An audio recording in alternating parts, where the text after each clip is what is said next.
C'est un défi que j'ai anticipé. Au fait, j'ai un mandat qui est un mandat de réhabiliter le centre. Quand on parle de réhabilitation, on parle de réhabilitation tout d'abord physique et puis réhabilitation au niveau de la recherche, donc ce qui touche les ressources humaines. Nous avons dans ce centre 850 employés, dont 115 chercheurs, et avec 5 départements et un 6e département qui est en création, le département de santé unique. Donc au niveau des départements, nous avons le département de biologie qui comprend la biologie végétale et puis la biologie animale. Nous avons le département de géophysique. C'est un département qui s'occupe de tout ce qui a trait, par exemple, au tremblement de terre, les éruptions volcaniques, les eaux thermales, on oublie souvent ça, les glissements de terrain. Nous avons un département de documentation qui est un département, tout d'abord, qui comprend une bibliothèque qui est une des bibliothèques les plus fournies, je peux dire, en Afrique subsaharienne. Nous avons un musée. Nous avons aussi un département de nutrition santé avec un hôpital de 100 lits et un centre de santé qui est dans les alentours de Luiro. Département d'environnement, environnement terrestre et environnement aquatique. Nous travaillons aussi dans le département d'environnement sur les questions d'urbanisme et puis des questions de ruralité aussi. Voilà. Je peux confirmer qu'il y a une volonté politique qui est là, qui existe, et puis je me base beaucoup sur cette volonté politique pour pouvoir mobiliser mes énergies et mobiliser aussi les jeunes, parce que je pense beaucoup plus la relève, travailler sur la relève.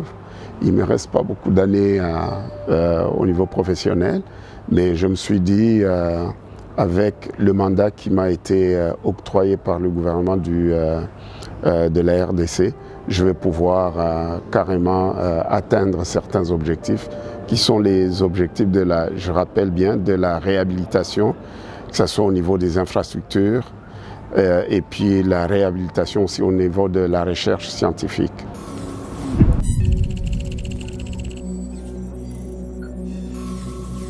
Bon, je pense, j'ai une formation évidemment en sciences environnement.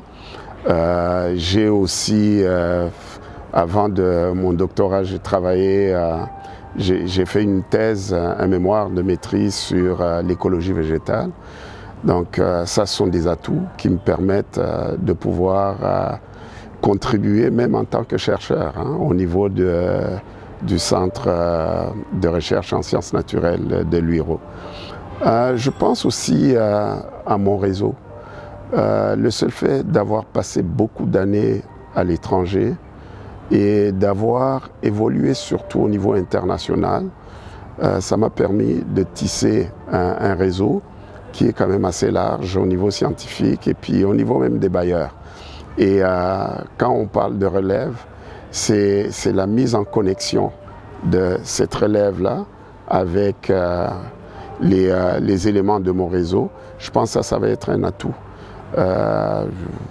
Je pourrais parler des propositions d'intervention que nous allons faire, mais on va voir que dans le processus même d'intervention, il y aura toujours, les jeunes auront une place prépondérante parce que nous travaillons beaucoup plus sur la relève des jeunes.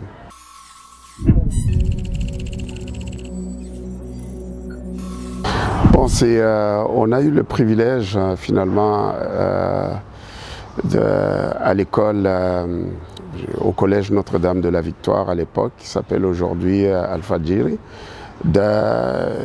d'avoir souvent des sorties. On organisait des sorties au parc de Kaouzi-Biega et à Luiro aussi. Les élèves allaient visiter Luiro, allaient visiter les gorilles de Kaouzi-Biega. Et c'est ça qui a commencé finalement à semer cette graine-là qui nous a permis aujourd'hui de devenir amoureux de la nature. Je rappelle toujours que je me souviens en 1962, avec mon père, mon père avait été muté à Butembo, puis on avait fait Goma, Butembo, par la route. C'était une petite coccinelle, une VW, et on a passé à travers le parc Albert, donc le parc de Virunga aujourd'hui. Enfant, donc j'étais jeune, j'ai vu ces animaux-là, j'étais tout émerveillé de voir les animaux en pleine nature comme ça. Et puis j'avais demandé à mon père où est-ce qu'on était, et puis il m'a parlé de parc national, je ne savais pas de quoi il s'agissait. Puis je lui avais posé la question de savoir qui sont les gens qui travaillaient dans ce parc-là. Et puis il m'avait dit ce sont des gardes, et des biologistes et des vétérinaires. Alors j'avais dit à mon père, je vais devenir vétérinaire un jour pour travailler dans les parcs nationaux. Voilà, cette passion-là est arrivée. Au fait, cette passion est arrivée lorsque j'ai traversé le parc national de Virunga.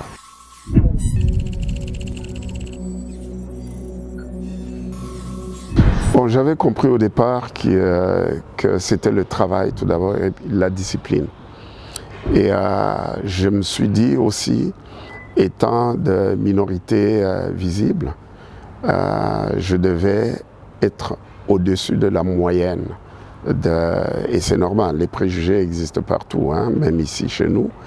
Mais je m'étais dit, il faut que je mette le paquet, que je travaille fort et que ma moyenne au niveau des notes que je vais obtenir au niveau de l'université, il faut que cette moyenne-là soit parmi les 5 premiers pourcents.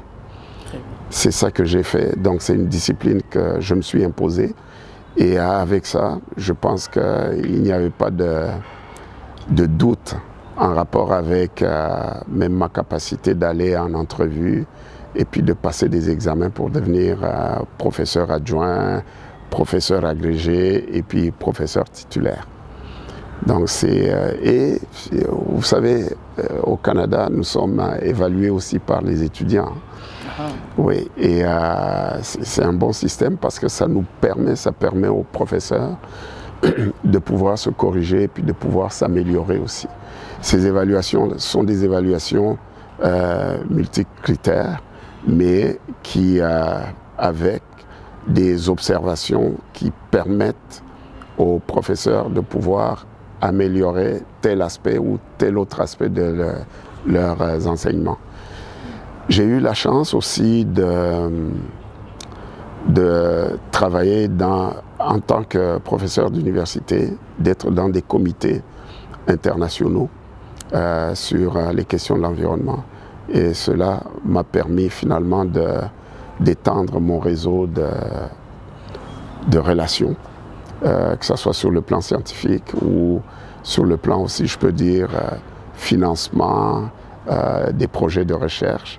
Et c'est à partir de ces réseaux-là que je vais essayer de renforcer aussi le centre de recherche en sciences naturelles de Luiro.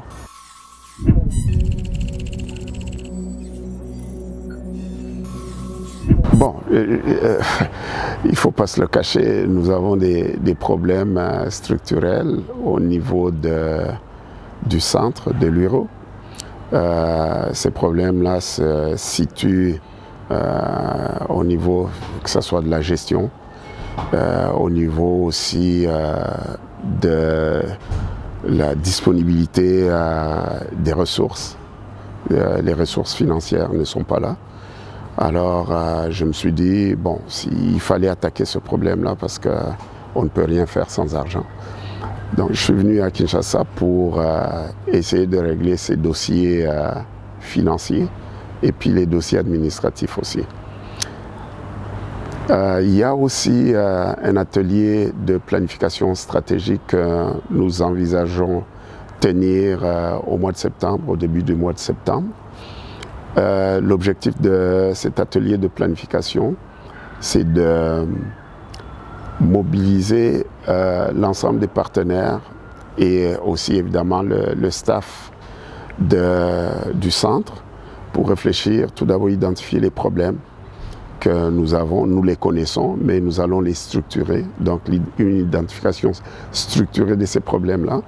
Et puis à partir de là, nous allons essayer d'identifier, de définir des objectifs généraux ou une mission, redéfinir la mission aussi du centre, parce que c'est une mission qui date des années 47, qui était, je rappelle, l'Afrique, qui parlait de l'Afrique centrale. Est-ce qu'on reste aujourd'hui seulement avec une vision ou un champ d'intervention de la RDC, ou est-ce qu'on va au-delà de la RDC envisager même le bassin du Congo? Je pense que nous devons réfléchir là-dessus. Et c'est là où nous avons l'expertise qui peut aller au-delà même de la République démocratique du Congo. Les bailleurs d'ailleurs qui veulent nous accompagner reviennent souvent là-dessus. Et c'est une vision aujourd'hui, une vision globale. Quand on parle de tout ce qui est globalisation, je pense même au niveau de la recherche, il ne faut plus réfléchir en termes très limités, national ou local, mais en termes global. Parce que l'expertise que nous avons ici peut servir aussi au Gabon, peut servir au Congo-Brazzaville, peut servir au Cameroun, etc. Voilà.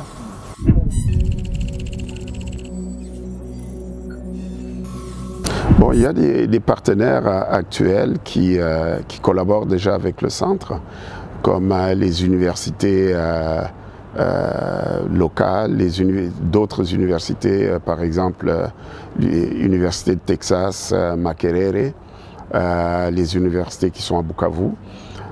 Il y a aussi des partenaires traditionnels comme la FAO qui a déjà un projet sur place. Il y aura la Banque africaine de développement qui a été approchée. La communauté économique des États d'Afrique centrale aussi a été approchée. Il y a l'Université de Montréal qui sera présente parce qu'il y a le lancement d'un grand projet régional avec la Fondation Mukwege, la Fondation Panzi, excusez-moi, liée évidemment au docteur Mukwege.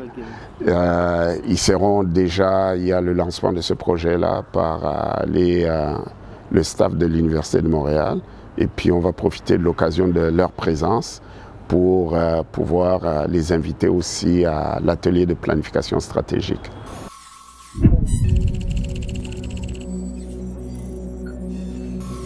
Bon, vous connaissez l'expression fake news. Les réseaux sociaux, il y a des compatriotes qui sont souvent sur les réseaux sociaux et puis qui vont aller chercher des informations en rapport avec le pays. Souvent, ce sont des informations qui diabolisent quasiment le pays. Ce pays, moi je peux dire, il est très jeune, hein, avec tout le potentiel que nous avons. Je pense que tout le monde, les gens qui ont évolué à l'étranger et puis qui ont même des postes là-bas. Moi, j'ai quitté mon poste. J'aurais pu rester à l'université jusqu'à 85 ans. L'Université de Montréal. Mais j'ai décidé de quitter et puis de revenir, redonner à ce pays ce que ce pays m'a donné.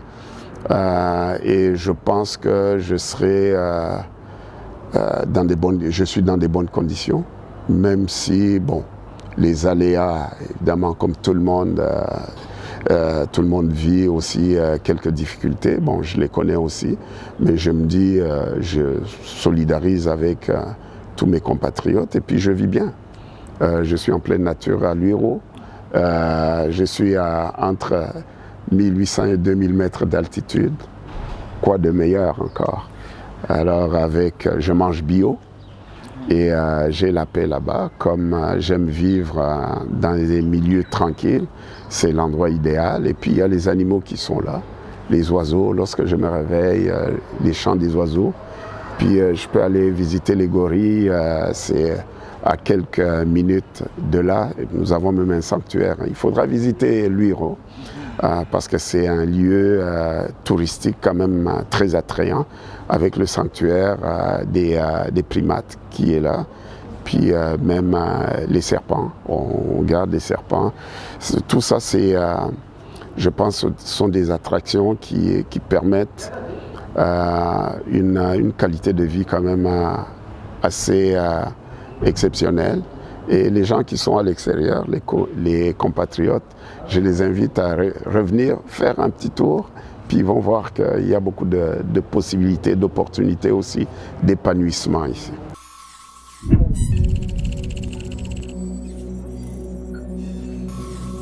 Bon, c'est de continuer à nous appuyer et puis quand je parle d'appui, je ne parle pas seulement de l'argent, l'appui financier, je parle aussi de l'appui moral.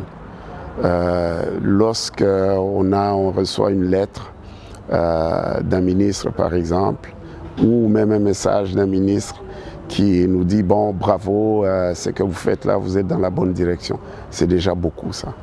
Et c'est ça qu'on attend du gouvernement. Pas seulement l'argent, mais aussi l'appui moral. Et puis l'appui politique aussi. Hein. Des fois, dépendamment des départements ou des ministères, j'ai la chance d'être dans un ministère où le ministre, c'est un jeune qui est dynamique, qui a une vision, qui a beaucoup d'énergie et puis qui n'arrête pas de pousser, même en dehors des heures de travail. Alors ça, c'est extrêmement important. Je pense que d'autres ministres devraient prendre exemple du ministre de la Recherche scientifique et innovation technologique.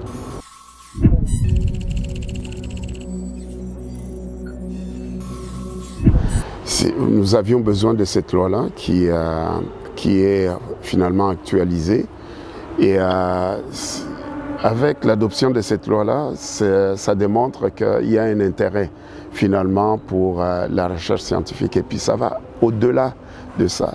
Les implications même économiques. Hein. Les gens oublient souvent la recherche scientifique était considérée comme un secteur qui ne se limitait que par des notions abstraites. Mais aujourd'hui, on remarque qu'il y a toute la commercialisation par exemple, des droits d'auteur ou de la propriété intellectuelle, et les innovations. Aujourd'hui, quand on parle des satellites, les satellites qui nous permettent de suivre finalement le recul de forêt lié aussi au changement climatique. Et ça, c'est de l'argent, ça. Et de plus en plus, on voit que la recherche scientifique, ce n'est plus une question de chercheurs qui se limitent dans les laboratoires avec des résultats qui deviennent des résultats quasiment théoriques, mais aujourd'hui la pratique aussi devient carrément extrêmement important au niveau de la recherche, ce qu'on appelle la recherche-action. Vous voyez, la NASA aujourd'hui rapporte beaucoup d'argent au niveau du gouvernement des États-Unis. C'était de la recherche scientifique. Hein. Au début, on disait, bon, fusée, c'est quoi, qu'est-ce qui se passe? Mais aujourd'hui, avec tous les satellites, etc., c'est un commerce, en tout cas, c'est un domaine économique qui est en expansion et puis qui devient de plus en plus important.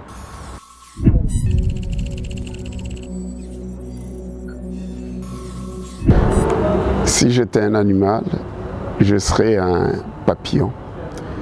Papillon monarque. Ça, c'est une espèce de papillon qui part du Mexique et puis qui migre vers le nord, vers le Canada.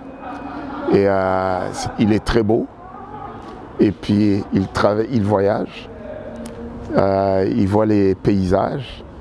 Et en même temps, il contribue à la pollinisation, donc à l'agriculture aussi. Voilà.